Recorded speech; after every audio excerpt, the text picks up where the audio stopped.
vayera elav Adonai be'elonei mamrei v'hu yoshev pesach ha'oyel k'choy mayom vayisa einav vayar v'hinei shloisha anoshim nitzavim alav vayar Ton Savaton Maria Magdalene erchete prois Gotias etius is omnimion بلى قد جاءتك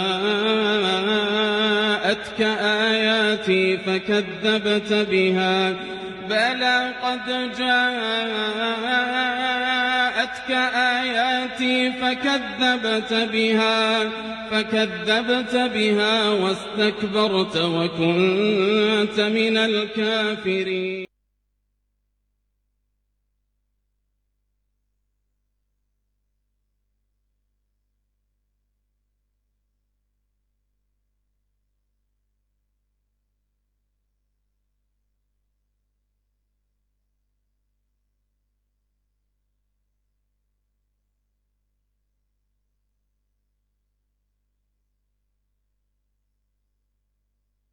Lui, ont eu aussi à exercer cette pratique. Dans ce domaine, on pourrait donc faire de lui un innovateur. Le jeûne en lui-même, qui consiste à rester d'un moment du matin à l'aube sans manger jusqu'en soirée, n'est pas la seule chose qui reste à faire à ce niveau-là. Et beaucoup de savants discutent à ce sujet parce que il y a une note qui circulait sur les réseaux sociaux disant que le 18 février devait être le début du carême pour les chrétiens et le début du jeûne pour le musulman. Il faudra aussi savoir faire la part des choses entre ce carême chez les chrétiens et le jeûne chez le musulman. Nous allons parler du jeûne en lui-même, essayer de voir quelles sont ses caractéristiques, ce qu'il représente clairement comme valeur intrinsèque dans la vie du musulman. Je vais discuter de ça avec deux invités qui ont accepté d'être des nôtres aujourd'hui, après une courte transition.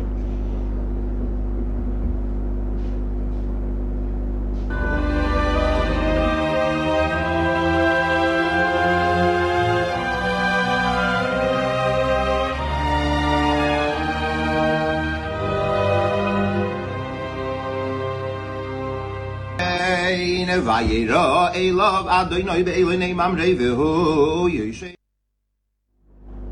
Mesdames et messieurs, bonsoir et bienvenue une fois de plus à votre émission hebdomadaire Message unique sur ROC7. Nous sommes contents une fois de plus d'être devant vous ce samedi pour pouvoir vous édifier sur les différents sujets dont nous avons pour habitude d'évoquer ici tous les week-ends. Comme je l'ai dit à l'entame, nous allons parler du jeûne, sa place qu'elle occupe dans les livres révélés. Et j'ai dit avec moi que j'avais deux illustres invités qui ont accepté d'être là, une fois de plus aujourd'hui, pour nous édifier à ce sujet. Le premier n'est autre que le prédicateur Alassane qui a accepté notre invitation. Nous lui disons bonsoir et bienvenue sur les plateaux d'AOC7, prédicateur Alassane. Oui, monsieur le journaliste, que tous les louanges soient dues au Seigneur des univers et que son salut soit sur le nouveau prophète Mohammed sallallahu alayhi wa sallam, sur sa famille, sur ses compagnons et tous ceux qui le suivront jusqu'au jour dernier. Cette thématique est une très grande thématique parce que nous parlons du jeûne et du carême qui coïncide avec le calendrier des chrétiens. Et si Allah subhanahu wa ta'ala nous permet, nous comprendrons pourquoi est-ce que la connaissance doit primer sur les pratiques religieuses. Parce que certains se contentent à faire des pratiques soi-disant religieuses divines. Parce qu'il y a les religieuses humaines, les pratiques religieuses humaines et divines, sans savoir que tout acte d'adoration doit avoir des prescriptions. Quand on parle de prescriptions, on parle des livres révélés. Donc notre souci maintenant, ça serait de nous d'aller sur les Écritures pour comprendre qui a raison de jeûner et qui le fait sans raison. Merci. Vous l'aurez certainement entendu, chers téléspectateurs, qui a raison de jeûner, qui le fait sans raison. Pour l'autre, ce jeûne-là devait avoir pour injonction des prescriptions divines et non humaines. En face de lui, c'est un imam, c'est un théologien, il est connu pour ses prises de position qui sont assez fermes. C'est un homme doué de science et qui a pour habitude d'accepter être des nôtres aujourd'hui pour vous édifier vous, les téléspectateurs d'Aoussa 7 partout dans le monde. Imam Mokhtar, bienvenue. Merci beaucoup, monsieur le journaliste. Bismillah. Bismillahirrahmanirrahim. Alhamdulillah, alladhi ahdana li tawhid wa sunnah. Wassalatu wassalamu ala man la nabiyya ba'da nabina huda wa rahma wa ala alihi wa sahbihi wa man wala. Il dit assalamu alaikum wa rahmatullahi wa barakatuh aux millions de téléspectateurs, vous qui nous suivez dans les quatre coins du monde. Bonsoir, n'est-ce pas, au gouverneur du littoral. Bonsoir, n'est-ce pas, au directeur de la télévision internationale panafricaine Aoussa 7, qui par leur canal, n'est-ce pas, par leur canal face à ce que, ou bien chaque samedi, ils vous nourrissent spirituellement avec cette belle émission, n'est-ce pas, message unique. Donc restez connectés, nous sommes là, nous débattons chaque samedi sur les livres sacrés, et pas seulement sur un livre sacré, sur les livres sacrés, et essayer, n'est-ce pas, de sortir les similitudes, ou encore les points, n'est-ce pas, les points, n'est-ce pas, de convergence, et surtout les points de divergence. Merci. Ok, merci Imam Mokhtar. Rallier les points de convergence et aussi ressortir les points de divergence entre les différents livres religieux, notamment les plus célèbres et les plus lus dans le monde, qui sont la Bible et le Coran. Beaucoup de similitudes naissent entre les deux, et il y a aussi beaucoup de points sur lesquels ils ne se rejoignent pas. Sur certains faits historiques et scientifiques, on peut clairement ressentir la différence qu'il y a entre les deux.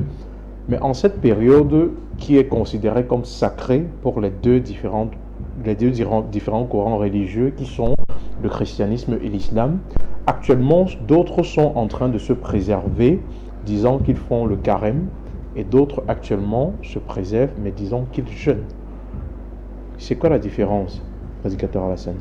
Oui, la différence c'est que ceux qui prétendent faire 40 jours de jeûne et ceux qui parlent du jeûne, du carême, pardon, ceux qui parlent du jeûne, sachant pas que le jeûne prescrit est vérifié dans la Bible, non pratiqué et vérifié dans les textes sont de 40 jours qui a été fait par Moïse. Plus tard maintenant, 40 jours qui a été fait par Moïse. Dans deux tests, on va le vérifier plus tard. Et 21 jours et 3 jours, parce qu'Esther a fait 3 jours de jeûne et Moïse a fait 40 jours de carême. Maintenant, quand nous venons maintenant sur le terme de 3 jours, nous allons constater que Esther, avant les Écritures, après Moïse a fait 3 jours de jeûne. Maintenant, quand on descend plus bas, maintenant on va voir que Daniel a fait 21 jours de jeûne. Maintenant, plus bas encore, on va voir qu'il y a 2 jours que les Juifs après Jésus faisaient, le vendredi et le mercredi. Vous voyez. Mais avec tout ceci là, je n'ai jamais vu un chrétien soit nous donner une référence par rapport à son jeûne, à ces textes dont je venais de citer, comme des personnages comme Esther, Moïse et Daniel et les apôtres après Jésus qui ont fait cet acte de jeûne de 2 jours. Et le plus marquant encore, c'est que quand on parle maintenant du jeûne de l'islam, c'est un jeûne qui a été révélé au mois de Ramadan. Et à ça, c'est jour précis. Ça a un calendrier dont on commence et on s'arrête avec. Maintenant, pour voir cette différence, c'est que les Juifs à qui on a prescrit cela, certains parmi eux essaient de le respecter, mais ils ne font pas la publicité comme certains chrétiens aujourd'hui. Parce que j'ai jamais entendu dire dans les médias le carême des Juifs. Et à ma connaissance, je n'ai jamais entendu, parce que si vous aurez entendu à part moi, et c'est toujours le carême chrétien, le jeûne chrétien. Pourquoi les Juifs à qui le livre a été remis par le biais des prophètes, on n'en parle pas de leur pratique religieuse, et c'est plutôt chez nous, les musulmans et les chrétiens maintenant on entend parler de ça. C'est pourquoi aujourd'hui nous serons là pour pouvoir étayer la lanterne de certains par rapport aux pratiques religieuses dont le créateur de l'univers a prescrit. Merci. Ok, concernant ce qui vient d'être dit, édifier les personnes qui nous écoutent, telle est notre mission ici tous les samedis pour l'émission Message unique, parce que nous nous disons que il n'y a qu'un seul Dieu qui a créé tous les hommes. Forcément, il devra avoir un message pour ceux-ci. En quoi ça vous parle, Imam Mokhtar, ce sujet? Oui, Alhamdulillah, Rabbil Alamin. Et pour ceux qui ne savent pas, comparer déjà le jeûne avec le carême, c'est une erreur. Parce que l'autre est la prescription divine et l'autre est, n'est-ce pas, l'organisation humaine. Et vous savez avec moi que les lois, par exemple, Allah a instauré, n'est-ce pas, les lois principalement pour guider l'humanité et assurer également son bien-être ici-bas et dans l'au-delà. C'est pour ça que dans le Coran, chapitre 5, verset 50, Allah dit qui est meilleur que Allah en matière de législation pour un peuple qui réfléchit. Personne. Donc lui qui nous avait créé, qui sait notre besoin plus que nous, et c'est même lui qui nous a façonné, nous a révélé, n'est-ce pas, le jeûne. Dans aucun livre abrahamique, je dis aucun livre abrahamique, vous ne trouverez, n'est-ce pas, une législation appelée carême. Mais pourquoi, n'est-ce pas, vous voyez qu'il y a deux systèmes. Il y a un autre système, n'est-ce pas, qui appelle à se soumettre à Dieu, à la volonté de Dieu en appliquant ses lois, et un autre système inventé par l'esprit de l'homme païen. Vous voyez, donc c'est un peu ça, on ne peut pas comparer le jeûne avec le carême. Parce que le jeûne, c'est la loi de Dieu à tous les messagers et tout le peuple de Dieu. Et le carême, n'est-ce pas, c'est l'invention de l'être humain, selon lui, pour atteindre, n'est-ce pas, quoi, atteindre, n'est-ce pas, ou arriver à un but qui est Christ. Vous comprenez un peu.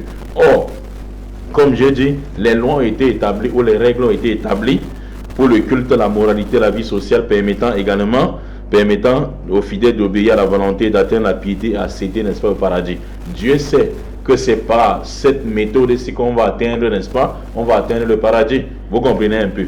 Donc, maintenant, c'est pour ça que chez nous en islam, dans l'islam, et je m'adresse ici d'abord aux chrétiens, également aux musulmans qui suivent moutonnièrement les chrétiens, n'est-ce pas, dans cela. Juger, n'est-ce pas, avec autre chose que ce que Allah, n'est-ce pas, a révélé, se divise en deux catégories. Parce qu'il est interdit déjà en islam de juger. Voilà, c'est pour ça qu'Allah dit la seule religion auprès de moi, c'est l'islam. Parce que juger, n'est-ce pas, par autre chose que la loi de Dieu, c'est le polythéisme. Juger par une autre loi que la loi de Dieu, c'est le polythéisme. Et juger par une autre loi que la loi de Dieu est divisée ici en deux parties dans l'islam.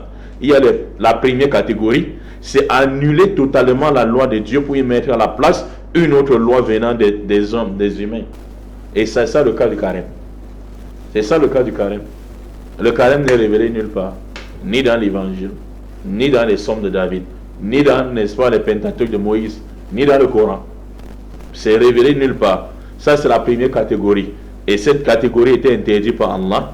Hein? C'est-à-dire comme ceux qui enlèvent les lois de la législation, régissant les échanges entre les gens en les remplaçant par les lois fabriquées. Vous comprenez un peu. Il y a aussi, n'est-ce pas, pourquoi Allah dit cet individu-là s'est mis à la place de qui? Du Créateur. Je ne sais pas si vous voyez. Donc cet individu s'est mis à la place du Créateur plutôt, puisqu'il a jugé entre les créatures d'Allah avec ce que Allah n'a pas permis. Ou bien Allah n'a pas révélé à aucun messager. Vous comprenez? Et même pire, car il a jugé avec ce qui contredit la législation, n'est-ce pas, d'Allah. C'est même plus pire. Parce que ce qu'ils font là, ce n'est même pas à côté du jeûne. Ça, c'est encore plus pire. Vous comprenez un peu. Allah dit, n'est-ce pas, par rapport à ces gens dans le Coran, Allah dit, ont-ils des associés qui l'ont légiféré à partir de la religion, ce qu'Allah n'a pas permis? Vous comprenez un peu. Donc, ils ont, n'est-ce pas, des associés qui les définissent les lois. Ça, c'est la première catégorie des gens. Et le carême entre là. Je ne voudrais pas, n'est-ce pas, continuer avec d'autres catégories. Ça, seulement vous faire profiter aux téléspectateurs le moment venu, parce que le carême est déjà là. Vous comprenez un peu. Donc ici, nous rentrons maintenant. Lorsque vous voyez le carême n'est pas la loi divine. En Moïse, Dieu disait ceci à Moïse dans Deutéronome 27, verset 26. Maudit tout celui qui écoutera la parole de la loi et ne mettra pas en pratique, et tout le peuple dira Amen. La personne soit maudite. Et vous voyez, ce qu'ils appellent carême, c'est-à-dire ce n'est pas une loi, mais c'est une manière de parvenir au Christ. C'est un moyen de parvenir à Christ. C'est-à-dire Christ a gêné 42 jours dans le désert, il faut limiter pour parvenir à lui. Vous comprenez un peu? Ça, c'est leur explication. Et pour parvenir à lui, les chrétiens primitifs, ils avaient commencé à jeûner chaque vendredi et mercredi. Et qu'est-ce qu'ils faisaient vendredi et mercredi? Quelqu'un pouvait réserver par exemple une bol de riz. S'il a l'habitude de manger 3 bols de riz, il va réduire à une bol de riz. Ça, c'est les jeûnes. Et ça vous a dit que ça c'est le jeûne là-bas. Non, ça n'a jamais été le jeûne, monsieur le journaliste. Vous voyez un peu. Donc ça n'a jamais été le jeûne. Donc maintenant, le jeûne maintenant, quant à lui, le jeûne maintenant c'est quoi? Le jeûne, par définition, hein, je me dois ici, n'est-ce pas, le jeûne, par définition, n'est-ce pas, en islam, parce que l'islam n'est pas seulement révélé à Muhammad sallallahu alayhi wa sallam. Non, le jeûne consiste à s'abstenir de manger, alors qu'ils sont en train de manger le bol de riz. Ce n'est pas le jeûne. Donc le jeûne consiste à s'abstenir de manger, de boire, ainsi que tout ce qui peut le rompre. Cela doit être accompagné de l'intention du jeûneur qui se déroule du lever de l'aube véritable jusqu'au coucher du soleil. Et c'est tous les prophètes, voilà la définition du jeûne. Et tous les messagers ont jeûné. Je vais commencer par Moïse. Quand Allah a révélé le jeûne au prophète Mohammed, quand la paix d'Allah soit sur lui, dans Surah 2 du Coran, Allah dit Ya ayyuhal ladhina amanu kutiba alaykum as-siyam kama kutiba alal ladhina min qablikum la'allakum tattaqun. Allah dit, regarde, nous vous avons, n'est-ce pas, hein, nous vous avons instauré le jeûne du Ramadan, le siyam, comme on avait instauré aux gens d'avant vous. Les gens d'avant vous étaient les prophètes. Allah a fait jeûner Zacharie pendant 3 jours, où il ne parlait pas, il ne mangeait pas, il ne buvait pas de l'eau. Je vais vous prendre le texte de Moïse, où Dieu avait ordonné à Moïse de jeûner, dans le livre de Exode chapitre 34, malgré que la Torah a été falsifiée, aussi l'évangile a été falsifié, mais ces traces de vérité restent. Vous comprenez un peu. Donc ici, dans Exode chapitre 34, à partir du verset 28, la Bible dit, Moïse fut là avec l'Éternel pendant 40 jours et 40 nuits. Il ne mangea point de pain. Mais si vous dites que le carême, n'est-ce pas, les 40 jours, c'est pour imiter Moïse et Jésus-Christ. Pourquoi réduire les 3 bols de riz à une bol? On dit Moïse ne mangeait pas, ça ne suffit pas, et ne buvait point d'eau. Il ne buvait point d'eau. Et l'Éternel écrivit sur les tables les paroles de l'alliance, les 10 paroles qui sont les 10 commandements. Moïse a jeûné. Allah dit Kutiba alaykum al-siyam kama kutiba ala alladhina min qablikum. Là, le but c'est d'atteindre la piété. Vous allez voir. La même chose pour atteindre la piété, on va voir, n'est-ce pas, selon la législation qu'Allah a donnée à Muhammad, que la paix d'Allah soit sur lui, et également à qui? Aux autres prophètes. Je vais vous prendre Ésaïe. Dans Ésaïe chapitre 58, à partir du verset 6 jusqu'à 12. Et écoutez-moi très bien. Écoutez bien ce que Dieu avait révélé à Ésaïe concernant le jeûne.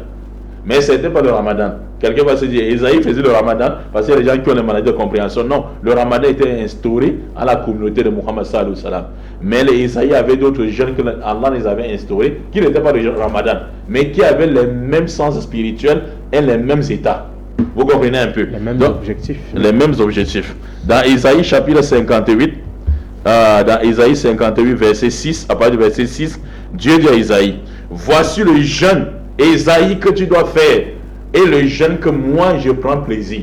C'est pour ça que j'ai commencé par dire la loi de Dieu, on ne se met pas à jeûner comme on veut, mais comme Dieu le veut. Vous comprenez un peu?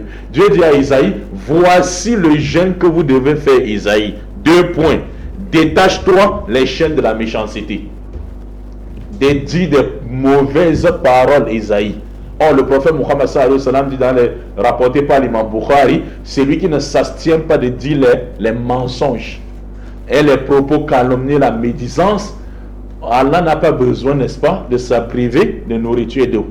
Il n'a pas besoin de ça. La même chose que Dieu avait dit, n'est-ce pas, à Isaïe et aux prophètes qui sont passés avant Muhammad sallallahu alayhi wa sallam. Dieu a dit à Isaïe, détache-toi des chaînes de la méchanceté. Isaïe, dénoue les liens de la servitude. Je vais commencer à partir du verset 5. Et on va dire où est le mot jeûne. Oui, on va commencer à partir du verset 5. Verset 5. Voici le jeûne que tu dois faire, Ésaïe, à qui je prends plaisir. Voici le jeûne, Ésaïe, que tu dois faire, que moi, l'Éternel, je prends plaisir. Un jour où l'homme s'humilie son âme, dont le jeûne était fait pour mater l'âme. La même chose, la même définition qui nous a été donnée par qui? Muhammad alayhi sallam, la communauté musulmane. Dieu continue dans la Bible, courber la tête comme un jonc et sont couchés sur le sac et la cendre. Est-ce là que tu appelleras le jeûne un jour agréable? Donc ne prends pas l'air triste en mettant, n'est-ce pas, des cendres sur toi pour que la famine se ressente sur ton corps. Mais il faut même te laver. Et Abdullah ibn Abbas, je vous rappelle déjà, un compagnon du prophète Muhammad sallallahu alayhi wa sallam, il avait l'habitude, lorsqu'il faisait chaud, de verser sur lui et ses vêtements de l'eau, pour ne pas avoir l'air de celui qui est abattu par le jeûne. Vous comprenez un peu? Donc voici le jeûne auquel je prends plaisir. Détache-toi, Isaïe, de la méchanceté. Dénoue les liens de la servitude, renvoie libre les opprimés, et que l'homme rompe toute espèce de joug. Partage ton pain avec celui qui n'en a pas. Quand vous voyez le carême et le jeûne, les qui font ça, monsieur le journaliste, aidez-nous à répondre. Est-ce que, je ne sais pas s'il y a des chrétiens qui nous suivent à ce moment, qui participent, n'est-ce pas, à la rupture du jeûne chaque soir avec les musulmans. Est-ce que quand le musulman veut rompre le jeûne, est-ce qu'il fait des distinctions entre le musulman et le chrétien qui est venu? Au premier vue, sur le plan sociétal, nous voyons bien que la manifestation du jeûne en lui-même est plutôt vue du côté musulman. Voilà, vous comprenez? Donc ici, Dieu dit, partage ton pain, Isaïe, quand tu vas jeûner avec celui qui n'en a point. Fais entrer dans ta maison les malheureux et les pauvres pour manger avec toi, Isaïe. Si tu vois un homme nu, couvre-le. Toujours pendant le jeûne. Et ne te détourne pas de ton semblable pendant le jeûne. Alors, si tu fais ça, Isaïe, ta lumière poindra comme l'aurore et ta guérison germera promptement. Demandez au docteur les bienfaits du jeûne dans le corps. Je dis, si tu fais ça, c'est le jeûne que je te recommande. Et comme j'ai défini Isaïe, ta guérison viendra promptement. Et les petites maladies dans le corps, demandez au docteur. Pour l'estomac qui reste affamé et sans boisson pendant, n'est-ce pas, une période. C'est de la guérison. Vous comprenez? Ta justice marchera devant toi et la gloire de l'Éternel t'accompagnera plutôt. Alors tu appelleras et l'Éternel répondra. Appelle, donc pendant le moment de jeûne, fais comment?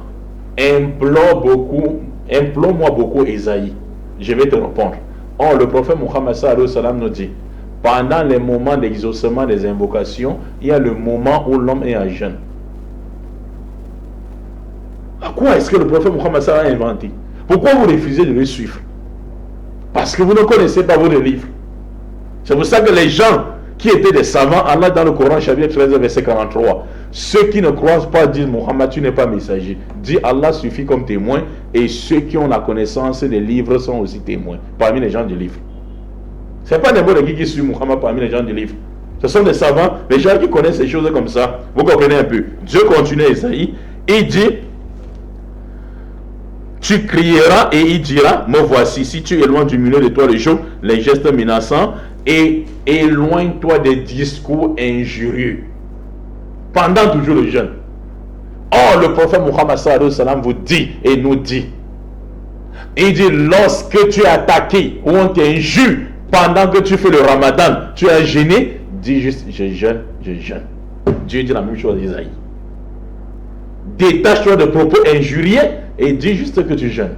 À Isaïe, dans la Bible, il n'y aura pas d'échappatoire le jour du Yom Al-Qiyamah, le jour de la résurrection, pour celui qui n'a pas embrassé l'islam.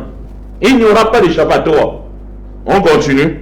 Et si tu donnes ta propre subsistance à celui qui a faim, si tu rassasies, donne ta propre subsistance à celui qui a faim, tu rassasies l'âme indigente. On dit le prophète Muhammad sallallahu alayhi wa sallam était gentil comme pendant d'autres mois. Et il était encore plus gentil que le vent fécond pendant le mois de Ramadan.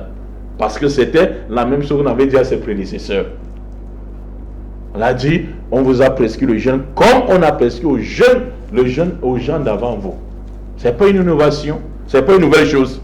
Si tu rassasies l'âme indigente, ta lumière se lèvera sur l'obscurité et tes ténèbres seront comme le midi. L'Éternel sera toujours ton guide si tu jeûnes. Il rassasiera ton âme dans les lieux arides.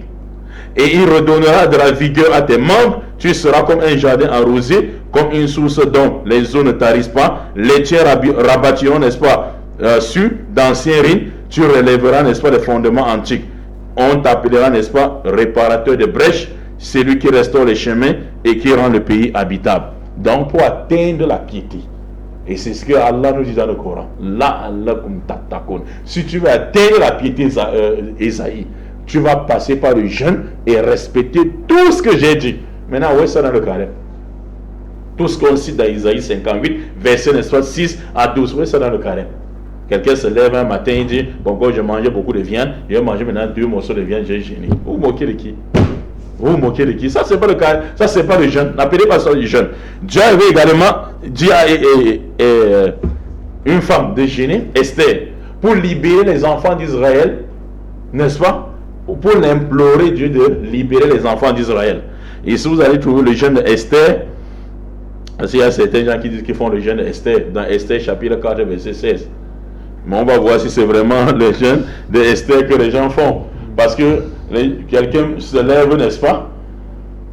Et il dit, si par exemple je mangeais 2 kilos de viande, je vais manger maintenant demi-kilo. Il dit, j'ai gêné. Est-ce que Esther faisait ça? Est-ce que Esther faisait ça dans la Bible? Non, et ce n'est pas ce que Esther faisait, monsieur le journaliste. Nous allons voir, n'est-ce pas, ce que Esther faisait dans Esther chapitre 4, verset 16. Dieu dit à Esther, va rassembler tous les Juifs. Et voilà comment vous allez faire. Rassemble tous les Juifs qui se trouvent à Suisse, gênés pour moi, pour être libérés. Gênés pour moi. Toi, Esther, et les enfants d'Israël. Voici le jeûne que vous devrez faire. Ne mangez pas. Est-ce que ça, c'est encore le Coran, monsieur le journaliste? Et c'est ça là, c'est le Coran? Non. Ça, c'est la Bible. C'est la Bible même. Ne mangez point. J'avais voulu que vous lisez vous-même.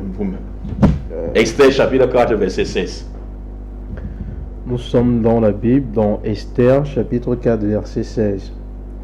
Va, rassemble tous les Juifs qui se trouvent à Suse, et jeûnez pour moi, sans manger ni boire pendant 3 jours, ni la nuit ni le jour.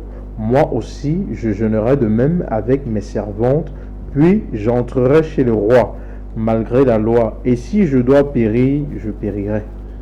Ne mangez pas et ne buvez pas. Il y a certains gens qui nous voient comme les extraterrestres. Allez, quand nous sommes affamés en journée et également assoiffés. Ils disent, mais non, c'est fort. Pour vous, là, c'est trop fort. Mais c'est la législation même qui est dans votre Bible. On vous apporte ces preuves. Allah dit, ya ayyuhalladhina amanu kutiba alaykumus siyam kama kutiba alal ladhina min qablikum la'allakum tattaqun. Et les gens, et il y a certains gens également qui disent qu'on va accompagner. Oui, c'est dans la Bible, mais on va accompagner les musulmans sans être musulmans. Non. Il faut savoir que les jeunes ont des conditions. Comme vous voyez ici, Dieu donne les conditions à qui? À Isaïe. Il donne les conditions à qui? À Esther. Je ne voudrais pas faire toutes les missions seul. Je vais revenir avec les 21 jours du jeûne de Daniel. C'est tellement édifiant ce que vous étiez en train de dire. Et pour faire un récapitulatif, les téléspectateurs ont très bien suivi. Déjà à l'entame, ils ont vu qu'on ne jeûne pas comme on veut. Mais c'est une injonction divine et il y a forcément des conditions à remplir déjà même pour être un jeûneur et comment on doit cheminer les différentes. C'est tout un processus en fait. Et le prédicateur à la scène, c'est pas lui qui nous démentira à ce sujet parce que selon lui, on voit clairement que les chrétiens n'ont pas emboîté le pas parce que ce qu'ils sont en train de faire, selon lui, n'a absolument rien avec la pratique des musulmans en ce moment. Oui, c'est toujours un constat alarmant que je constate vis-à-vis de nos amis chrétiens. Parce qu'il faut d'abord qu'ils comprennent une chose, c'est que le livre dont ils se réclament comme manuel de pratique religieuse ne les appartient pas. Et j'ai dit dans d'autres émissions passées comment les gens peuvent partir dans une famille. Au lieu de faire comme cette famille, ils appellent plutôt cette famille à faire comme eux pensent. Parce que les Juifs ont un code de vie. Mais les chrétiens, aujourd'hui, se revendiquent les détenants, les ayants droit de la Bible et les ayants droit de Jésus, comme le dernier messager de Dieu qui était envoyé à Israël. Ils disent non, ce n'est pas pour Israël seulement, c'est pour eux. Parce que comme ils ont refusé Jésus, ça leur revient. Je dis non. Comme nous voici maintenant en train de vérifier les Écritures pour comprendre que le jeûne qu'on a cité dans les Écritures, est le jeûne qui a été prescrit à eux ou au peuple juif? Ces peuples juifs dont nous avons aujourd'hui, les traces, ils sont encore là en Israël, en train de faire le désordre dans le monde. Et qu'Allah nous préserve de ce désordre de ces gens-là, parce qu'ils ont vouloir déclencher quelque chose qui doit peser encore et pénaliser l'humanité dans la crise économique. Parce qu'avec les désordres là, ça pénalise beaucoup. Et je reviens maintenant sur le thème du jeûne. Mais déjà, sans vous couper, prédicateur Alassane, il faudrait bien faire la part des choses. Ici, on parle des juifs. On a tendance à ramener ça vers une connotation religieuse. Vous voyez ce que je veux dire? Mais en réalité, l'entité en elle-même qui est derrière tout ce qu'on est en train de voir, c'est l'entité sioniste. Et les sionistes en eux-mêmes, les juifs même, certains juifs sont victimes de leurs actes. Vous voyez un peu, c'est ceux qui ont décidé de contrôler le monde. Et parfois même, ceux comment je veux dire, ceux qui veulent tenir la loi et autres, ils sont marginalisés par ces gens-là. Parce qu'il faut faire, à un moment donné, la différence entre le politique et le religieux. Parce que parfois, c'est ça qu'il faut dire. Et si on parle du sionisme là, le sionisme là, il n'y a pas les juifs qui sont parmi ces gens-là. Les juifs orthodoxes sont contre ces gens. Parce que les plans des géostratégiques et politiques et autres n'est pas conforme avec les tests. Parce que eux, ils font, on appelle ça la politique de la terre brûlée.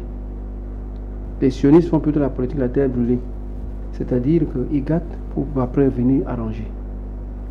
Et je ne serais pas d'accord avec cette politique parce que certains aujourd'hui sont victimes, de marginalisation du peuple juif. Parce que comme ils étaient marginalisés parmi les peuples européens, et aujourd'hui, ces gens-là veulent maintenant faire comme si c'était eux les revendicateurs de ce droit. Et revendiquer le droit d'un peuple et tuer un autre peuple n'a pas de raison. Parce que les juifs aujourd'hui, dans leur élan, c'est de vouloir retrouver le lieu saint qui a été pris chez eux. Les juifs orthodoxes, pas les sionistes, parce que les sionistes, ils ont leurs plans à eux, qui ne collent pas avec le plan des sionistes. Et ce que j'aimerais dire aux juifs orthodoxes, parce qu'il y a certains qui suivent les émissions, c'est pour leur faire comprendre que les tests nous ont fait comprendre qu'à une époque et à une date précise, Jérusalem ne sera plus familiale, elle sera universelle. Nous avons ça dans Ésaïe 2, verset 2. Somme 86, verset 6 à 9. Et si Jérusalem est devenu un peuple, mais un lieu populaire à tout l'univers, ce ne serait pas par l'un des enfants d'Israël. Parce que toutes nos omissions vont toujours tourner au rythme du prophète envoyé pour l'humanité. Mais le cas aujourd'hui, c'est de comprendre que si les sionistes, dans leur comportement, pouvaient se confronter et laisser leur capitalisme là de côté, toujours prendre les choses déjà pour mettre dans le cœur, dans leur sac, ça ne serait pas bien. Parce que vouloir attaquer un peuple pour prendre ses terres, ce n'est pas logique. Parce que si les gens connaissaient que prendre un demi-centime de la terre du voisin et mettre chez toi, c'est l'enfer. Mais le problème aujourd'hui est que, prédicateur Alassane, le monde dans lequel nous vivons, tout porte à croire que le principal problème est le capitalisme exacerbé qui conditionne le monde actuellement. Puisque tout ce qu'on veut nous faire croire, les guerres qu'il y a eu en Irak, on nous a fait croire que l'Irak était en train de préparer, il y avait un projet de l'arme chimique de l'ancien président de l'époque, mais tout portait à croire que c'était qu'une histoire de pétrole. Les enjeux sont clairement fondés, même ce qui se passe actuellement entre les États-Unis et l'Iran. On a vu aussi du côté du Venezuela avec l'attaque de Donald Trump. Tout n'est que ça en fait. C'est juste parce que eux, dans leur lobby, ils ont pour objectif de dire que l'homme doit réincarner. Parce qu'il faut déjà comprendre les pensées des gens, parce qu'il y a les écoles spirituelles qui enseignent aux gens qui ne vont jamais mourir et rester dans la tombe. Ils vont revenir incessamment à la vie. Voilà l'objectif de tout ce que tu vois qui tue sans se soucier là. Ils sont dans les sectes francs-maçons, rose-croix, etc., etc., pour les faire comprendre que ces écoles spirituelles enseignent à l'homme qu'il est plutôt un Christ, qu'il faut qu'il s'éveille. Quand on parle des écoles spirituelles aujourd'hui, ça me fait parfois, ça me donne la chair de poule. La chair de poule, pourquoi? Ces gens-là, quand on part dans les écoles là pour comprendre comment ils enseignent aux gens, non parce qu'on va encore apprendre chez eux, et pour voir l'orientation qu'ils veulent donner à ceux qui sont ignorants, on trouve qu'eux font, c'est-à-dire l'œcuménisme des tests religieux, païens et divins. Et dans les symboles, c'est que tu es musulman, tu viens chez eux, tu restes musulman. Mais en une seule condition, que dans les jours de leur séjour, dans les siècles, tu ne fais pas les prières musulmanes. Parce que la seule prière recommandée par le Créateur, c'est la prière musulmane. Autre prière que les gens le font là, ce n'est pas divin. Et ils se disent, comme je disais tantôt à une des panélistes avant-hier, si je ne me trompe pas, ou hier soir, c'est que la façon d'adorer le Seigneur est unique. Vous avez dit tantôt un Dieu unique et une créature qui devait servir le Dieu unique. Ce qui veut dire que la façon dont nous, les humains, on doit rendre compte, on doit pratiquer, c'est-à-dire de se calquer sur les Écritures révélées, non dans les pensées humaines. Parce que certains vont nous dire, non, on prie comme on veut. Avec quel modèle? Le modèle du Créateur ou le modèle calqué sur les hommes? Parce que le Créateur a donné la façon dont on doit l'adorer avec. Maintenant, il a prescrit les jeûnes. Parce que quand on parle des 5 piliers de la religion divine, c'est-à-dire, le premier c'est le témoignage, deuxième la prière. Et maintenant, nous sommes sur le jeûne, qui est le 3e pilier.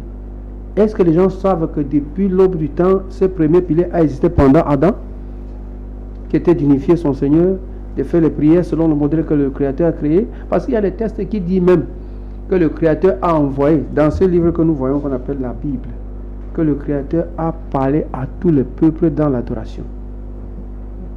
Quand j'ai cité ce texte-là hier, une femme disait non, j'ai dit non.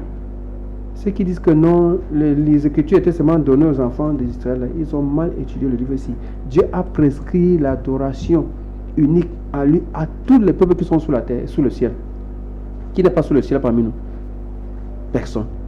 Avant nous, il y avait Adam, la suite, après Adam jusqu'à Abraham, tous étaient sous le ciel. Dieu les a interdits de se procéder devant quoi que ce soit. C'est la Bible qui témoigne.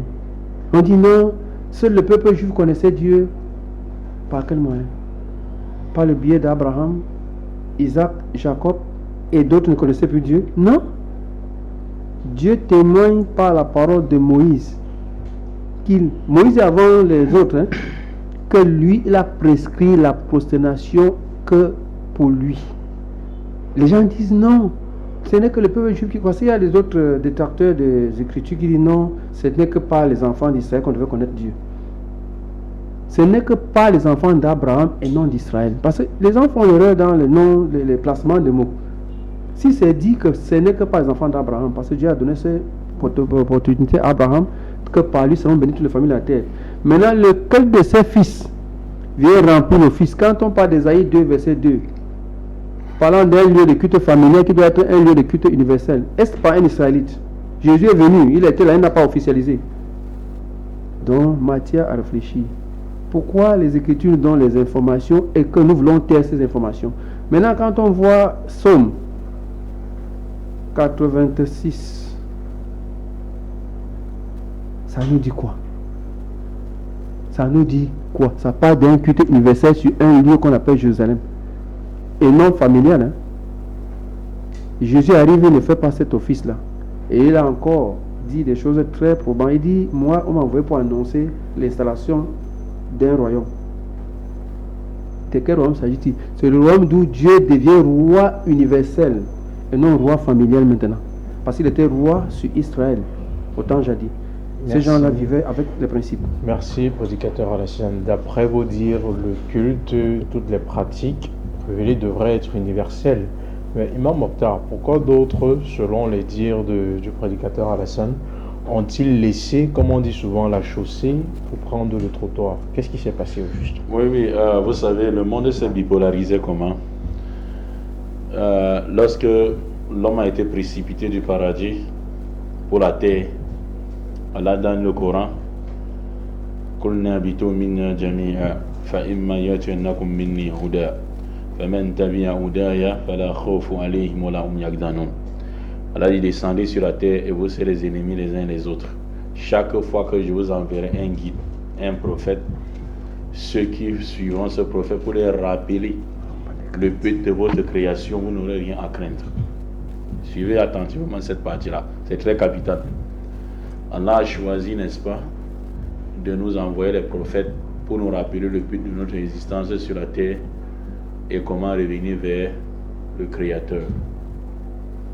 Parmi nous, il y a ceux qui ont choisi de rester mécréants et désobéir à ces prophètes.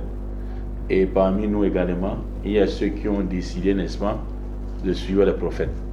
Le monde se bipolarise entre ceux qui gardent les lois, n'est-ce pas, divines, et ceux qui sont des rebelles aux lois divines, c'est-à-dire Dieu et Satan. C'est pour ça qu'on dit qu'il n'y a pas trois. Si il faut parler en termes de religion, par exemple, ce que nous disons avec le prédicateur aux gens, et depuis des années, nous les disons ça. S'il faut parler en termes de religion, il n'y aura que 3 religions au monde. Il n'y a que 3 religions au monde, dont les 2 autres religions constituent une même religion. Donc, en d'autres termes, 2 religions, Dieu et Satan.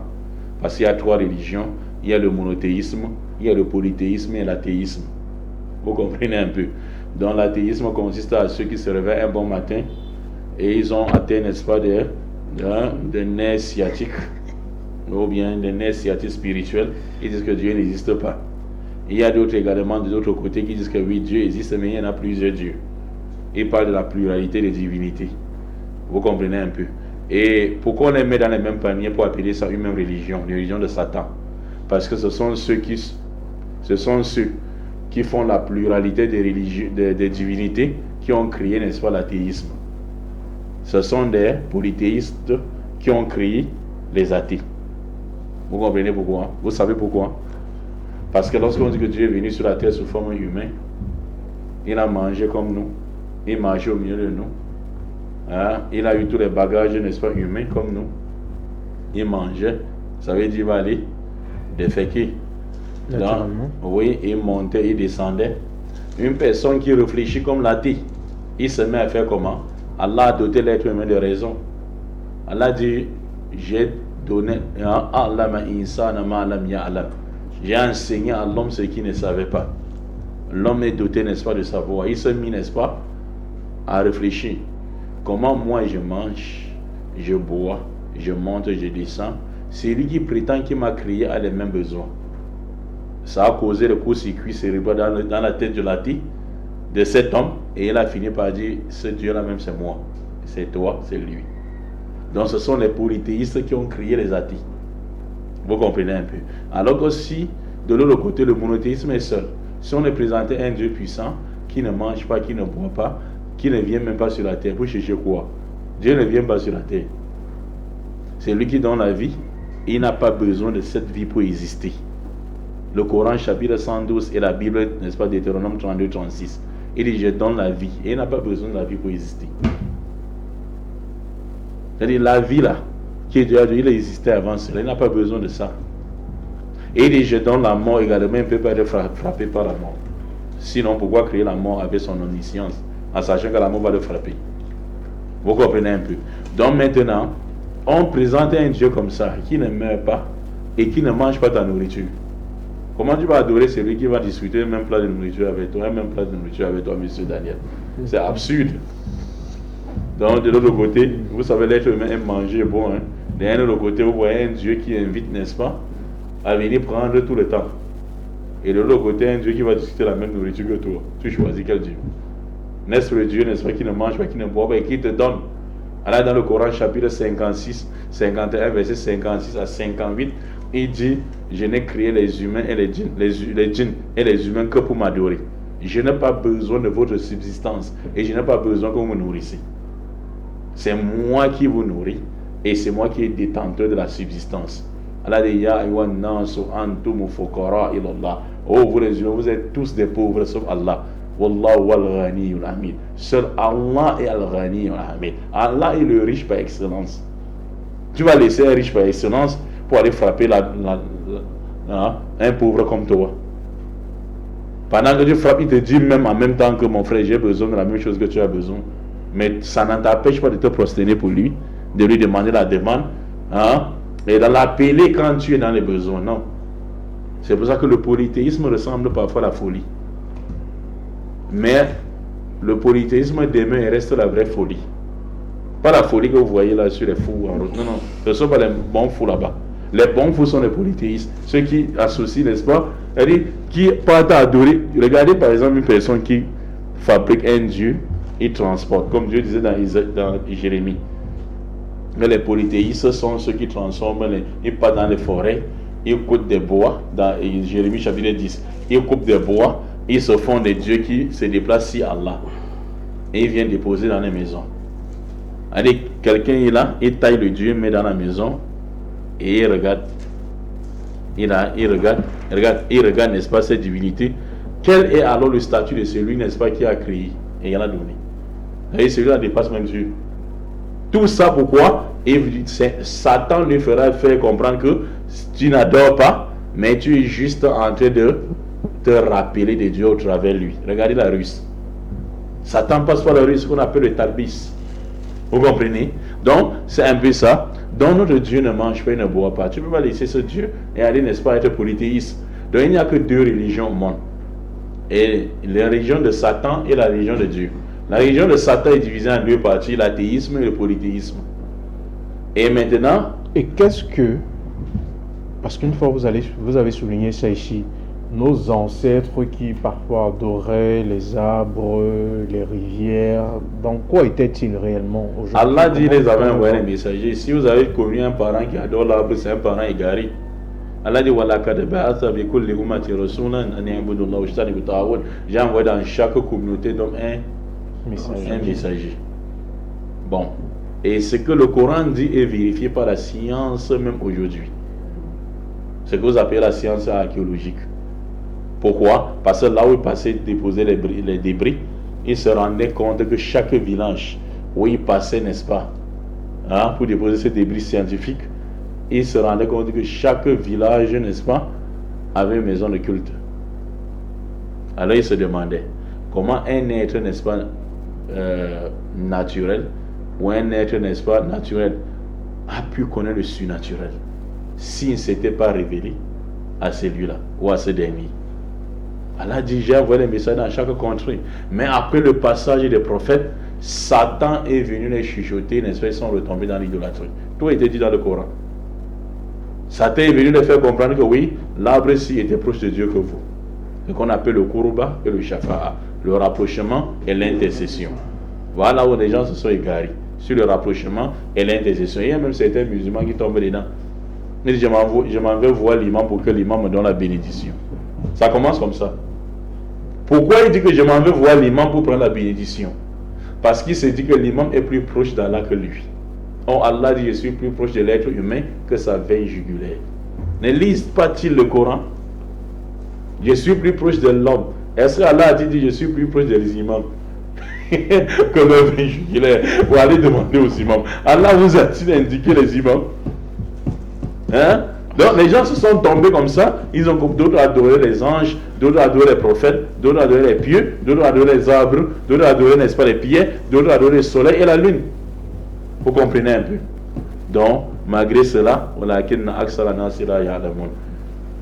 donc ces parents qui adoraient ces arbres, ils ont été tombés et piégés et tombés par Satan. Vous comprenez un peu?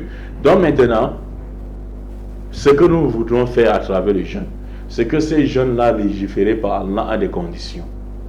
Et ces conditions, ces jeunes légiférés par Allah à des conditions. Et ces conditions-là, nous avons vu dans la... Tu dois t'abstenir de manger et de boire. Par exemple, les conditions des jeunes en islam. Parce qu'il y a certains gens qui voudraient également faire le jeûne et devenir musulmans. Ou certains musulmans qui jeûnent sans connaître les conditions du jeûne. Les conditions du jeûne sont au nombre de 6. Et toutes ces conditions sont vérifiées également même dans certains livres abrahamiques. Dits abrahamiques. Les conditions sont 6. La première condition, c'est l'islam. Tu ne peux pas jeûner sans être musulman. Tout comme quoi, Moïse dit, celui qui veut entrer dans l'alliance, voilà comment il doit se comporter. Tu dois devenir musulman.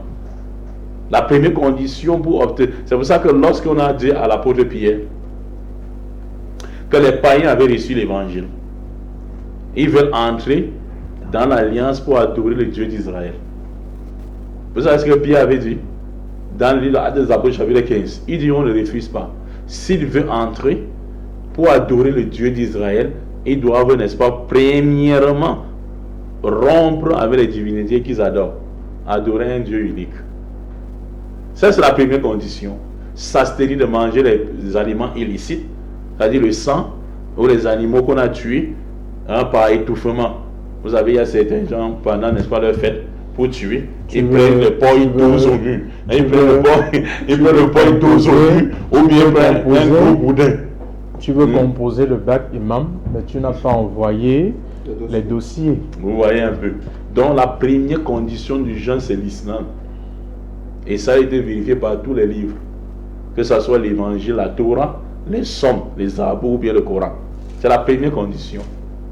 Tu ne peux pas dire que je suis en train de me soumettre à Dieu et tu dis non, l'alliance de Dieu, je n'entre pas dedans, mais je vais quand même pratiquer l'alliance. Mais je n'entre pas dedans. Non. C'est absurde.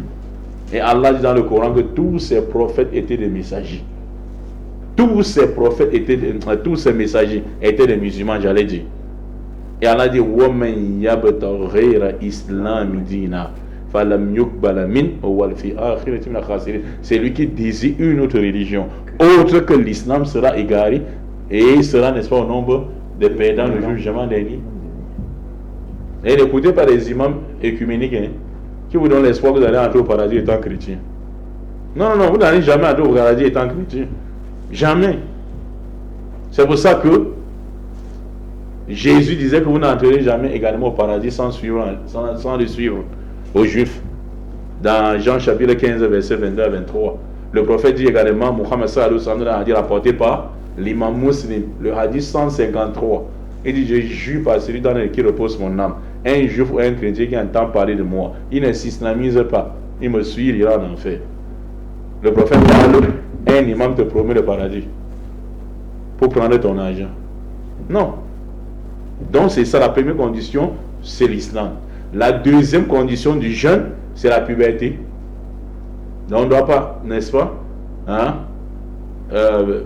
on ne doit pas, n'est-ce pas, prendre, n'est-ce pas, les charges du jeûne et mettre sur les enfants de bas âge. Parce qu'ils sont encore innocents. Comme Jésus-Christ disait, les enfants sont innocents et si vous voulez voir le royaume des cieux, regardez plutôt sur les enfants. Vous comprenez dans Matthieu chapitre 9, à partir du verset, n'est-ce pas, 36 jusqu'à 37. Troisième condition du jeûne, il y a la raison. Si tu es un démon, on dit un démon, c'est le langage des Camerounais. Pour ceux qui sont à l'extérieur, ça veut dire c'est lui qui perd les films. Le jeûne n'est pas sur lui. Il faut la raison. Il faut que le cerveau soit à l'heure. Si c'est déjà midi moins 14, vous comprenez un peu. Vous n'êtes pas dans le jeûne. La quatrième condition, c'est la santé. Si vous êtes malade, vous allez, n'est-ce pas, arrêter de jeûner durant tout le nombre de temps que vous prenez les médicaments. Et après le jeûne maintenant de Ramadan, vous allez compléter le temps, n'est-ce pas, que vous avez arrêté sans jeûner. Et si votre maladie, c'est une maladie incurable, qui ne doit plus jamais, ou bien la vieillesse, comme les gens qui sont âgés et qui ne peuvent plus jeûner, ou bien une maladie incurable qu'on ne peut plus jamais guérir, là, votre droit, c'est de nourrir un pauvre pendant tous les jours du mois de Ramadan. 30 jours, vous nourrissez 30 pauvres. Par jour, vous nourrissez, n'est-ce pas, un pauvre. Il y a la santé. Cinquièmement, le statut du résident. Si tu es en voyage également, tu dois rompre le jeûne. D'accord? Et lorsque, n'est-ce pas, le jeûne va finir au mois de Ramadan, le nombre de jours que tu avais rompu, tu vas, n'est-ce pas, compléter cela avant l'autre Ramadan de l'année prochaine, si Allah te donne longue vie. Et sixième condition maintenant, l'absence de menstrues et de lochis. Donc pour les femmes, n'est-ce pas, qui sont en menstrues, elles doivent arrêter de jeûner et rattraper ça plus tard. Ou bien en période de lochis et rattraper, n'est-ce pas, plus tard. Vous comprenez un peu. Donc il y a des excuses comme ça dans le jeûne, comme la maladie ou la vieillesse, qui rend le jeûne pénible. Vous comprenez un peu. Il y a le voyage, il y a le menstru ou les lochis. Il y a l'accouchement ou l'allaitement également. Pour les femmes, n'est-ce pas, qui ont des difficultés à allaiter leur petit également, elles doivent arrêter, n'est-ce pas, de jeûner. Et cela est, n'est-ce pas, dans la Bible comme dans le Coran. Vous comprenez un peu. Donc maintenant, il y a également les annulatifs du jeûne. Il y a certains gens également qui jeûnent et en journée, leur jeûne également est gâté. Par exemple, la pire des choses, n'est-ce pas? Comme le courrier. Les rapports sexuels. Il y a beaucoup de frères musulmans. Lorsqu'il reste un mois pour le jeûne, ils partent se marier. Regardez les pièges.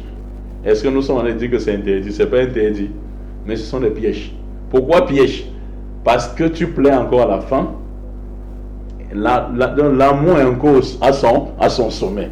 Tu plais encore à la femme plutôt. Et la femme encore te plaît. Vous pouvez être là en journée en train de jouir. Et vous vous rendez compte que vous avez passé à l'acte. Si vous le faites pendant le mois de Ramadan, vous allez gêner ce qu'on appelle le jeûne de kafara. On dit ça, n'est-ce pas, en français? Vous allez gêner, n'est-ce pas, d'expiation. Le jeûne d'expiation. C'est 60 jours de jeûne sans s'arrêter. C'est-à-dire, si vous gênez 40, vous sautez le 41e jour. On annule tout, vous recommencez à zéro. Regardez la sentence. Quand vous vous amusez à casser le jeûne en journée pour rien. Si vous avez 60 jours, jour pour jour. Et si vous ne pouvez pas faire, vous allez nourrir 60 pauvres. 60 pauvres, vous allez nourrir. Vous comprenez un peu. Donc, les rapports, en connaissant, mais il peut arriver, il y a certaines femmes qui peuvent poser la question, si mon mari me force maintenant, me viole. Ça peut arriver. Qu'un homme est brutal, comme on voit les tueries à Douala ici maintenant, tous ces derniers temps, au Cameroun, pas à Douala ici. C'est ce qui fait la grande... Et nous demandons à Allah de préserver maintenant cette terre du Cameroun, parce que les crimes qui montent à échelle au Cameroun, on ne comprend plus. Où ce pays, n'est-ce pas? Et aussi les pays d'Afrique. Où ça nous mène. Parfois, quelqu'un se lève un matin, il tue 3 enfants, il se tue lui-même. Le prophète Mohammed sallallahu alayhi wa sallam dit parmi les signes de la fin du temps, le mort ne saura pas pourquoi il a été tué et le tué ne saura pas pourquoi il a tué. Parmi les signes de la fin du temps. Il se lève un matin, il écrit une lettre, mais là, il dit c'est parce que le père de mes enfants me trompe. Une femme, elle se tue et tue 3 enfants. Au lieu de se tuer même elle-même et laisser même les enfants, elle se tue. Au lieu de se tuer, elle et ses enfants, elle se tue, elle tue les enfants également, elle se tue. Si elle se tue elle-même, ça va être c'est encore moins. Elle se tue et tue encore 3 Camerounais. Subhanallah. 3 innocents, il faut. 3 innocents. Qui n'ont absolument rien à voir. L'autre poursuit sa femme à CCC jusqu'à enlever la tête. Vous voyez ça? Tout ça pourquoi? Parce que les gens ne respectent plus les injonctions divines. Donc il peut arriver que toi, ma soeur, tu tombes sur un homme comme ça. En journée, il dit, viens, on va faire des rapports. Tu ne veux pas, elle insiste. Dans ce cas-ci, il insiste et te viole. Ma soeur, tu vas te laver et continuer ton jeûne. Comme dit Cheikh Abdelaziz Ibn Bas, ton jeûne n'est pas gâté. Il peut arriver que c'est elle-même, parce qu'au Cameroun, les hommes sont encore devenus comme les femmes, et les femmes sont encore devenues les hommes. L'homme comment, la femme comment. Tu arrives, l'homme a fait ça, la femme a aussi fait ça. Les coups de poing, toi-même tu es venu séparer, les coups de poing qui passent sur ta tête, donné par une femme, tu sens le vent passer. Sans que le coup de poing de cette femme, ça te prenait, il peut arriver que c'est la femme comme ça. Pendant que tu dors, elle vient de violer ta propre femme. Dans ce cas, tu te laves, mon frère, et tu continues également le jeûne. Ça, ce sont les exceptions. Mais son jeûne à lui qui a fait ça, ou elle qui a fait ça, est gâté. Il doit faire le kafara de 60 jours de jeûne, ou bien il doit jeûner 60, n'est-ce pas? Il doit nourrir, n'est-ce pas, 60 pauvres. Vous comprenez un peu? Donc, c'est la première des choses qui gâtent le jeûne. Il y a deuxième chose, l'éjaculation également. Il y a des gens qui passent leur temps, n'est-ce pas, à voir des images prohibées. En Ramadan comme même après Ramadan. Vous voyez, en Ramadan comme après Ramadan. Ils voient des choses. Est-ce qu'un croyant doit avoir des choses comme ça dans son téléphone? Mes chers frères. Et il regarde après, il entend Allemagne sortir. Les musulmans vont comprendre. Allemagne sort. Parce qu'il y a 3 liquides qui sortent dans l'être humain, dans l'homme. Il y a Al-Wadiyu, Al-Madi, Al-Mani. Al-Wadiyu, c'est le liquide gluant qui sort après les urines. Al-Madi, c'est ce qu'on appelle la mouche chez la femme. Et également, le liquide qui sort avec excitation chez l'homme. et qui précède, n'est-ce pas, quoi, Al-Mani ou le sperme. Si c'est les deux premiers qui sortent, Al-Wadi et Al-Madi, il doit juste laver la partie intime et faire juste les ablutions. Mais si c'est Al-Mani qui sort avec sensation de plaisir, et il a fait sa volonté, il va se laver avant de prier, mais il va encore gêner le jeûne de kafara d'expiation de 60 jours, ou bien encore il va nourrir 60 pauvres. Mais s'il y a d'autres qui dorment seulement, il y a des gens, surtout la mosquée, et je rappelle également, dans le mosquée, c'est devenu grave avec les frères musulmans. Tu rentres maintenant à l'heure si que nous sommes en train de faire l'émission, dans le mosquée c'est rempli. Les gens sont en train de dormir. Est-ce que c'est comme ça le Dieu est venu affaiblir les gens pour qu'ils dorment dans les mosquées? Et je rappelle les musulmans que la toute première bataille que le prophète Mohammed sallallahu alayhi wa sallam a livrée contre les ennemis de l'islam, qui ont attaqué le prophète, les ennemis de l'islam, ils étaient 1000 et les musulmans étaient 313 seulement. C'était pendant le mois de Ramadan et ils ont gagné cette bataille en 1 heure. Regardez, les compagnons dans les batailles en 1 heure au cours de la journée de Ramadan. Mais regardez l'état de nos frères aujourd'hui. Ils sont couchés dans les mosquées et dormis. Et ce le jeune est venu affaibli. Il y a d'autres qui prennent comme comédie. Et je rappelle aux comédiens que l'islam n'est pas là pour faire la comédie. Si vous connaissez la sentence de l'islam, si le fait de prendre la comédie, l'islam fait la comédie avec, vous sortez directement dans l'islam. Alors on vous laisse parce que vous êtes ignorant. On ne fait pas la comédie avec l'islam. Ce qu'on entend souvent parler de... Je ne sais pas si c'est une négligence de leur part. On entend souvent parler de tuer le temps, imam. Ah, ils disent qu'ils tuent le temps. Vous comprenez un peu. Donc, parler de ce qui annule le jeûne. Dans le deuxième, dans la première c'était le rapport, le deuxième c'était l'éjaculation. Si en sachant ou en te touchant, tu vas faire le kafara, l'expiation de 62 jours ou nourrir 60 pauvres. Et si maintenant, c'est pas le sommeil, je venais par là. Les gens qui passent le temps à dormir, madame vient maintenant dans le sommeil, les djinns quoi, ou les djinniates. Tu te retrouves que tu es en train de faire les zina avec elle dans les rêves. Hein? Et quand tu te réveilles, tu vois Al-Mani sortir. Dans ce cas, le jeûne n'est pas gâté, mais ça diminue les récompenses de ton jeûne. Il faut juste te laver la janaba à Roslo et également faire continuer la prière. Troisième chose, n'est-ce pas, qui gâte le jeûne, c'est le fait de manger et de boire de façon délibérée, comme on a vu dans le Coran et les livres aussi antérieurs. Manger et boire de façon délibérée. Il y a des gens qui se cachent. Voilà pourquoi on dit ce qu'on cherche dans le jeûne, c'est la crainte révérentielle d'Allah. Parce qu'il y a 3 sortes d'âmes qui existent sur la terre. Il y a Nafsu Amarabiso, l'âme instigatrice au mal. Il y a Nafsu Lawama, c'est-à-dire l'âme qui se blâme, qui n'arrête pas de se blâmer. Et n'est-ce pas, Nafsu Mutma'ina, l'âme apaisée. Que ça soit pendant Ramadan ou en dehors de Ramadan, lui il est toujours là en train d'adorer Allah. Et l'âme qui se blâme, Ramadan est venu pour dire, on doit te blâmer, reste sur place. La'allakum tattaqun, reste sur place. Et grandit d'échelon spirituel. Vous comprenez? Et Nafsu Amarabiso, ce n'est-ce pas que l'âme instigatrice au mal. Allah dit Inna alladhina kafaru sawa'un alayhim anzartahum an lam tudhirhum la yu'minun. Que tu les... Donc ceux qui n'ont pas, qui ont ces gens d'âme là, tu les parles. Si tu veux parler, si tu ne les parles pas, ils ne croiront jamais. Il y a des gens comme ça là, ils ne jeûnent jamais. Mais il dit que les musulmans, ils se cachent pour aller manger. Et un autre qui ne connaît pas Allah, qu'on dit on doit réveiller plutôt le tawhid, le aqidah, le dogme islamique pour montrer aux gens, au lieu de montrer les inutilités aux gens, dans les mosquées, commençons par montrer qui est Allah aux gens. Le dogme également, le même, montrer n'est-ce pas, la méthodologie du prophète Mohammed sallallahu alayhi wa sallam aux gens. Ça permettra aux gens de craindre Allah. Ya ayyuhan nas ubudu rabbakum alladhi khalaqakum walladhina min qablikum la'allakum, ça finit toujours comme le verset du jeûne, la'allakum tattaqun. C'est-à-dire montrer qu'il y a Allah aux jeunes, aux gens, et également la méthodologie du prophète Mohammed sallallahu alayhi wa sallam aux gens. Laisse même cette personne, même dans le quartier seul, il va gêner. Mais si tu ne montres pas le tawhid qui est Allah aux gens, il ne connaît pas Allah, il va manger, aller essuyer la bouche avec la cendre, et il va venir rester auprès de vous. Il va faire même le plus semblant que vous. Et il va finir 3-4 bols de bouillie plus que vous-même la nuit. Pourtant, il va gêner en journée. Et ils sont là pleins. Tout ça pourquoi? Parce que les gens ne cherchent pas plutôt la spiritualité dans le jeûne. Ils cherchent à remplir le ventre. Et ça fait voir. Okay. Vous voyez, on n'a pas fini. C'était le troisième. Si tu manges et tu bois de façon délibérée. Quatrièmement, ce qui ressemble à la nourriture ou la boisson, telle que l'injection nutritive. Tu as détruit ton jeûne de ce jour. Après le jeûne, tu vas remplacer ce jour. Parce qu'il y a deux sortes d'injections. Il y a l'injection qui va dans la chair et l'injection nutritive qui va dans la veine.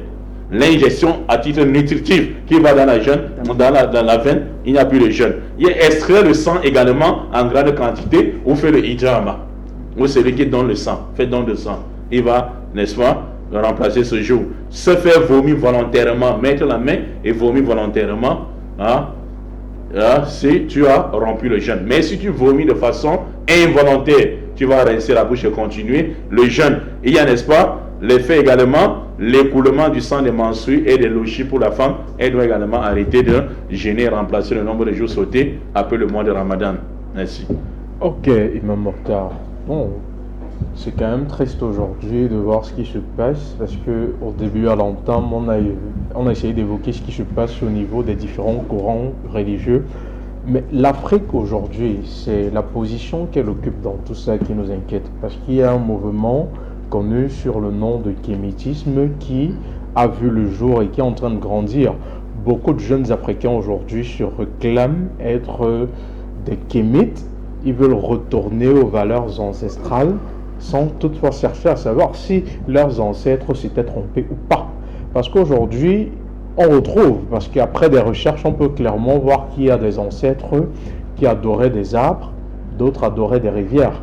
Mais il est important de leur rappeler que du moment où les ancêtres adoraient les arbres, vouaient des cultes aux rivières et tout, il y a des blancs qui se sont situés de l'autre côté.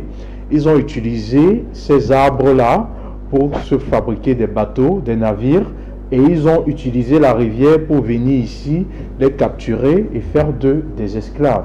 Rien qu'à ce niveau, ils devraient assez s'interroger pour demander, mais est-ce que cela, c'est la bonne voie qu'ils ont eu à suivre ou y a-t-il d'autres choses qu'on doit encore comprendre actuellement? C'est très grave parce que quand ils parlent du culte ancestral, ils ne connaissent même pas d'abord leur origine. En face d'un kémite, il faut lui demander qui est ton aïeux. Il te citera, il va se limiter. Et pourtant, dans la révélation divine, on dit que le premier homme était tel et son épouse tirée de lui, on peuple la terre. Chez eux, les kémites ne connaissent pas ça. Ils parlent de quel ancêtre? Ancêtre d'ignorance? Ancêtre de connaissance? Parce qu'il faut déjà comprendre qu'avant de parler avec quelqu'un, monsieur le journaliste, c'est avec cette attitude qu'on va adopter maintenant à la télé, sur votre émission, si vous nous permettez. C'est pour que quand les gens veulent parler là, il faut qu'ils sachent.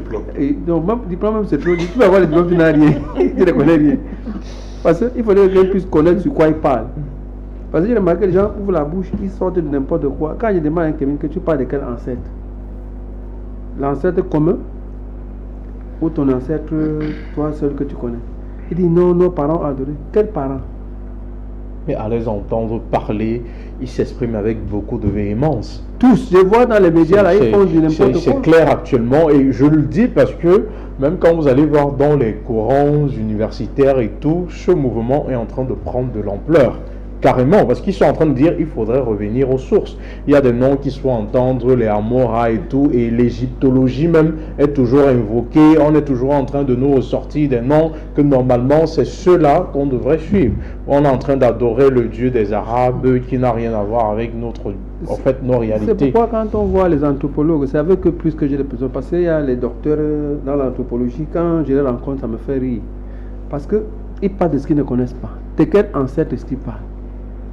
Parlant même des prédicateurs en Égypte et des prophètes envoyés en Égypte. Parce que dans la spiritualité, certains ne savent pas où mettre le pied et s'engagent. Est-ce que nous, on n'a pas d'ancêtre? On a notre ancêtre Adam. Oui. Non, mais l'Égypte même dont ils se réclament actuellement, il faut leur rappeler que l'Égypte est majoritairement musulmane aujourd'hui. Elle n'est pas majoritairement, je ne sais pas, kémite comme ils se réclament. Ils ont dit qu'on les a pervertis et ils ont abandonné les cultes. Quel culte? Parce que quand on parle de popularité dans le monde entier, on va voir l'évolution de chaque peuple. Où est-ce qu'il part et où est-ce qu'il se trouve aujourd'hui.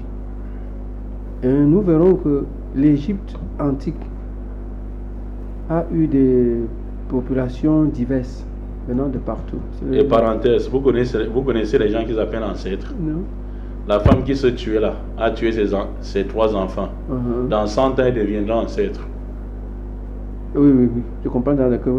Dans 100 ans, elle deviendra ancêtre. Ouais, c'est une façon de dire que les personnes qui, de leur vivant, s'ils n'ont pas de bonnes mœurs, et comme eux, ils demandent de croire aux ancêtres, si actuellement c'était un criminel qui agressait des gens ici au marché... Le gars, c'est lui qui a coupé la tête de sa femme là. Voilà. Si oui, c'est un futur ancêtre. Le monsieur qui a coupé la tête de sa femme. C'est un futur ancêtre. Si maintenant on me dit, ok, je ne dois plus croire à ce Dieu d'Abraham là, il me faut plutôt croire à mes ancêtres.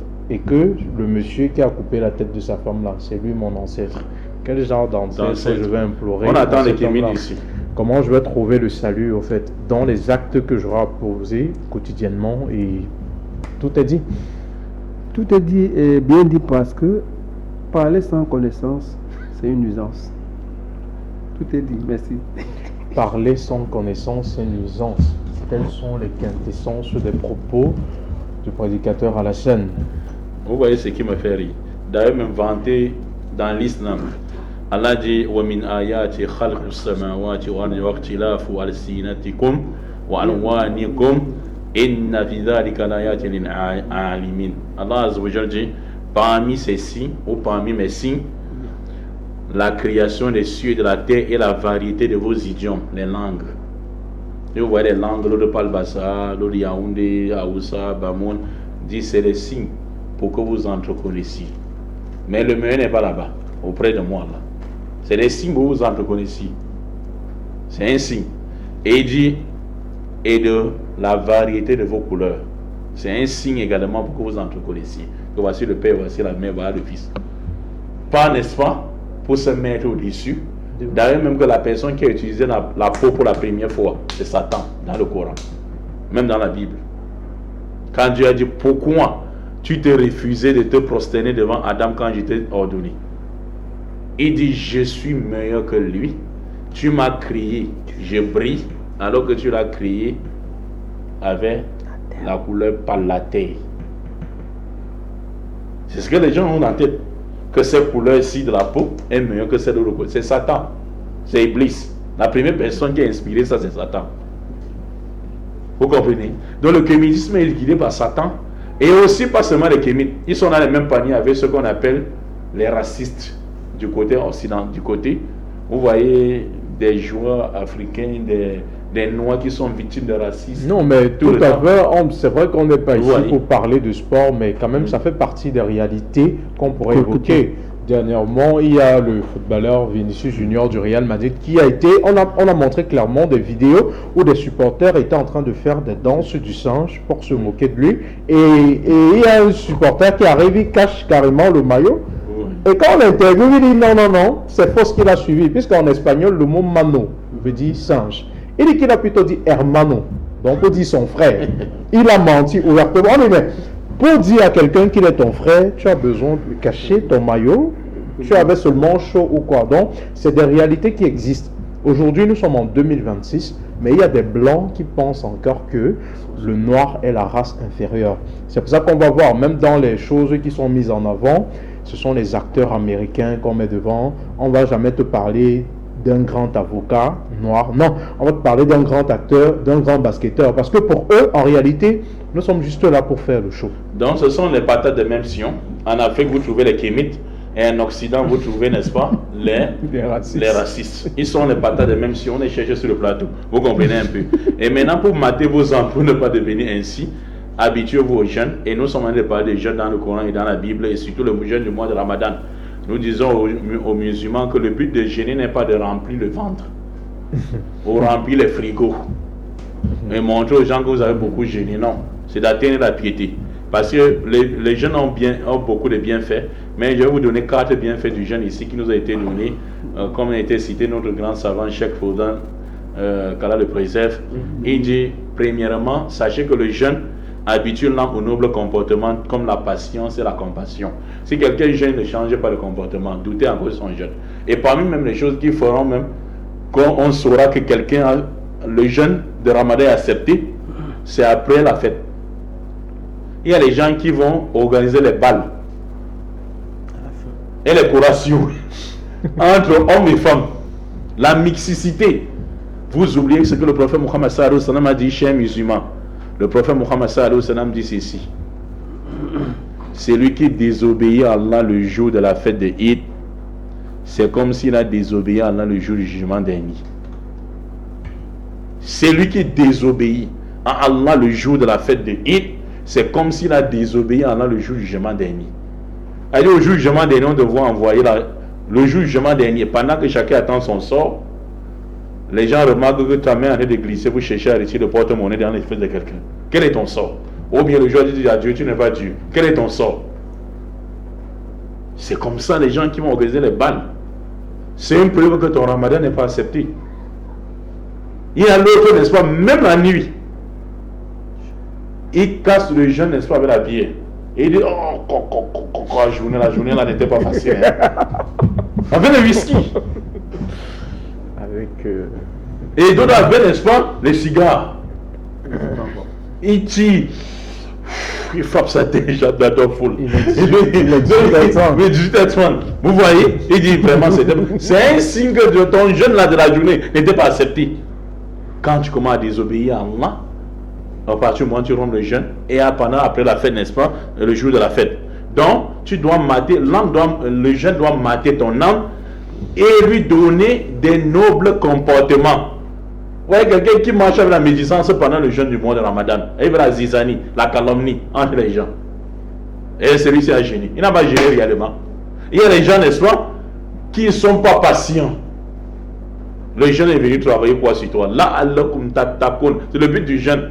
Tu jeûnes, après le jeûne, on voit, il n'y a rien qui a changé. Il n'y a rien de changé en toi. Il faut te revoir. Donc le jeûne, ça c'est le premier bienfait du jeûne. Deuxième bienfait du jeûne, c'est que ça te permet de rappeler beaucoup d'Allah. Il y a les gens qui ont jeûné depuis Ramadan passé. Il ne jeûnent que ce Ramadan. On veut te rappeler qu'il y a les jeûnes de lundi et jeudi. Il y a les jeûnes de 13, 14, 15e jour de chaque mois. Parce que Dieu avait donné, n'est-ce pas, le jeûne à tous les prophètes. Comme, n'est-ce pas, Suleiman avait, n'est-ce pas, les trois derniers, n'est-ce pas, jours du mois. Le prophète Mohammed sallallahu alayhi wa sallam avait les 3 jours du milieu du mois. Il y a ces jeûnes-là. Il y a le jeûne de son père Daoud, le jeûne du père de Suleiman, qui jeûnait un jour et rompait le jour suivant. Jeûnait un jour et rompait le jour. Donc, ça t'amène, dans le jeûne, t'amène également à te rappeler des bienfaits d'Allah envers son serviteur, comme quoi, et également les bienfaits d'Allah sur toi concernant la nourriture et la boisson. Quand tu vas ouvrir ton frigo, il n'y a plus moyen de prendre l'eau pour boire. Les fruits, tu vois, il n'y a plus moyen de manger. Tu te rappelleras qu'il y a les gens comme ça là, qui restent comme dans ton état là, du 1er janvier au 31 décembre sans rien manger. Ça permettra, n'est-ce pas, que tu sois l'ange. Mais si tu es chiche avant Ramadan, pendant Ramadan tu es chiche, après Ramadan tu es plus chiche, ton Ramadan n'est pas accepté. Ils vont encore revoir ton Ramadan, c'est pas accepté. Il y a des gens, même pour donner même juste une date à quelqu'un pendant Ramadan, il n'y a pas moyen. Il est dur comme Duracell, comme la pile Duracell. Vous voyez, il est dur comme Duracell, monsieur le journaliste. Vous voyez, ça c'est le deuxième bienfait du mois de Ramadan. Hein, comme dit chef aux artistes, troisième bienfait, se souvenir des pauvres. Parce que tu es devenu pauvre. Tu ne bois plus en journée, tu ne manges plus. Tu es comme en prison. Même si tu es milliardaire. Alors que ce n'est pas la prison. Même si tu es milliardaire, il n'y a plus moyen de manger. Il y a les bons plats qui sont là, il n'y a plus moyen. Ça va te permettre de souvenir des pauvres. Mais si tu es là chaque soir chez toi est la réception. Tu ne te rappelles de rien, tu es plongé dans la maladie de rafle, l'insouciance. Tu es tombé dans l'insouciance. Hein? Les réconforter, il faut réconforter les pauvres et être bienfaisant à leur égard. Et enfin également, il y a la préservation de la santé du corps. Le jeûne permet à ce que ton taux de glycémie baisse. Toi qui es diabétique, hein? On dit à l'hôpital ne mange pas du sucre, tu rentres, tu te caches, tu bois le sucre. Les enfants continuent à dépenser sur toi. Ils continuent à dépenser sur toi. Au moins le jeûne va venir, ça va faire que ton taux de glycémie va baisser. Le taux de sucre dans ton corps. Il y a d'autres qui diminuent le taux de glycémie dans leur corps, mais dans la nuit, ils boivent 2 litres n'est-ce pas, de bouillie, bien sucré. Il dit c'était Dieu en journée. Hein. La bouillie, il boit. Le thé, il boit. Hein? Tout ce qui est sucre, il boit. Donc les jeunes ont beaucoup de bienfaits. Vraiment, bon Ramadan, n'est-ce pas, la communauté musulmane. Également, matons, n'est-ce pas, nos âmes. Et que ce jeûne-là, gênons comme si c'était le dernier pour nous. Parce que les gens qui ont gêné la fois passée avec nous, il y a d'autres qui ne sont plus là. Peut-être l'année prochaine, toi tu ne seras plus là. Toi tu ne seras plus là. Moi je ne serai pas là. L'autre aussi peut-être ne sera pas là. Non, c'est un peu ça, monsieur le journaliste. Vous avez suivi le mot d'ordre de l'imam. Vous qui nous écoutez actuellement et êtes de confession religieuse musulmane, il vous demande de jeûner comme si c'était votre dernière année, car vous n'avez aucune garantie du fait que vous serez des nôtres l'année prochaine. Pour ceux qui parlent avec beaucoup de véhémence sur des sujets dont ils ne maîtrisent pas, le message unique est là pour cela, pour vous inviter à venir ici nous retrouver chaque samedi pour pouvoir échanger. Et peu importe votre croyance, peu importe votre niveau de spiritualité, cette émission est ouverte à tout le monde. C'est c'est une table de savoir pour pouvoir échanger, de comprendre, voir en réalité où nous sommes tous attendus. Parce que s'il est vrai qu'il n'y a qu'un seul Dieu, nous pensons que son message est unique pour l'humanité tout entière. Sur ce, je vais prendre le mot de fin de tout un chacun. Votre mot de fin, prédicateur Alassane. Le mot de fin, c'est que le jeûne a été prescrit. Si on trouve Ésaïe 58, verset 6, Dieu dit, c'est en ce jeûne que je prends plaisir.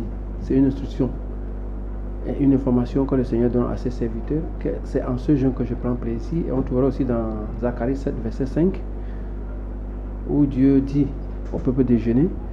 Et dans le Coran aussi, dans la sourate 2, verset 183, où on nous prescrit le jeûne comme on a prescrit à ceux qui nous ont précédés. Dans la prescription du passé, c'est dans Ésaïe 58, verset 6 et Zacharie 7, verset 5. Merci. Ok, votre mot de fin aussi. Oui, je tiens à remercier, n'est-ce pas, le journaliste, n'est-ce pas, et ceux qui ont conduit l'émission comme les techniciens. Et nous profitons pour dire aux chrétiens qui n'ont pas encore embrassé la foi de le faire rapidement avant que la mort vienne vous trouver. Parce que le jeûne qui consiste à s'asseoir, de manger et de boire, ainsi que tout ce qui le rend, cela doit être accompagné de l'intention de jeûner qui se déroule du lever de l'aube véritable au coucher du soleil.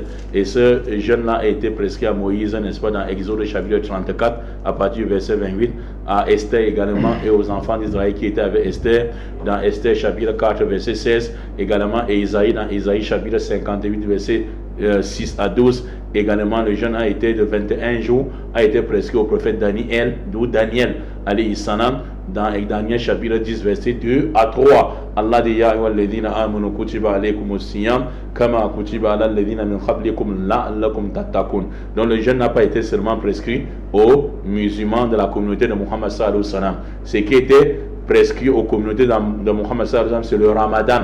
Mais il y avait le jeûne sous différentes formes qui a été prescrit, n'est-ce pas, aux prophètes d'avant nous et aux prophètes d'avant nous, comme Marie, la mère de Jésus-Christ, également Zacharie pendant 3 jours. Et leur jeûne consistait, n'est-ce pas, à ne pas manger, ne pas boire, s'abstenir des choses qui pourraient être une occasion de chute pour ton frère, également de ne pas s'adresser aux gens, de ne pas parler.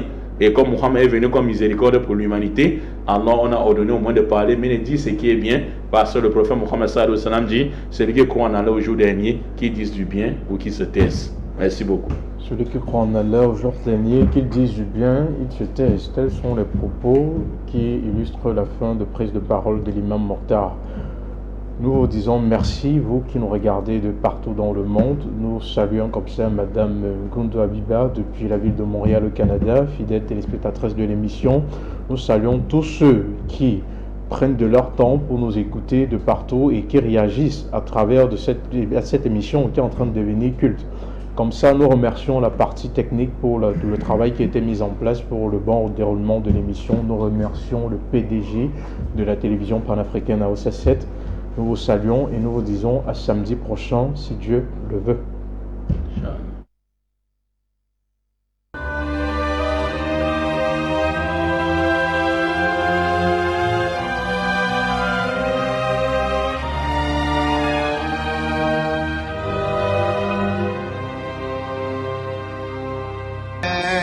vayera elav Adonai be'elonei mamrei v'hu yoshev v'pesach ha'oyel k'choy mayoim vayisa einav v'vayar v'hinei shloisha anoshim nitzavim alav v'vayar Ton Savaton, Mariae Magdalene, έρχεται πρωί σκοτίας, αιτιούσις εις το μνημείον. بلى قد جاءتك آياتي فكذبت بها بلى قد جاءتك آياتي فكذبت بها واستكبرت وكنت من الكافرين